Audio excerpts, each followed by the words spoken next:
আইনশৃঙ্খলা পরিস্থিতি ঠিক না হলে কোনোভাবেই সুষ্ঠু ও নিরপেক্ষ নির্বাচন সম্ভব নয় বলে মন্তব্য করেছেন জামায়াতে ইসলামীর নায়েবে আমির অধ্যাপক মুজিবুর রহমান। সকালে মিরপুর ১৩ নম্বরে শেরে বাংলা সরকারি প্রাথমিক বিদ্যালয় মাঠে জামায়াতে ইসলামীর মহিলা বিভাগ আয়োজিত ব্রেস্ট ক্যান্সার সচেতনতামূলক ক্যাম্পে অংশ নিয়ে তিনি একথা বলেন।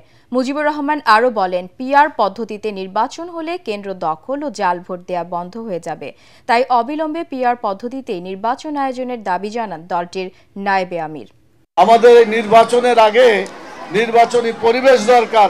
যদি পরিবেশ না থাকে তাহলে ডাকাত যেভাবে ভোট কেন্দ্র দখল করে নির্বাচনকে ধ্বংস করে দিয়েছে, এটা যাতে না করতে পারে আগামীতে পিআর পদ্ধতিতে নির্বাচন করার জন্য আমরা গণভোটের দাবি করেছি।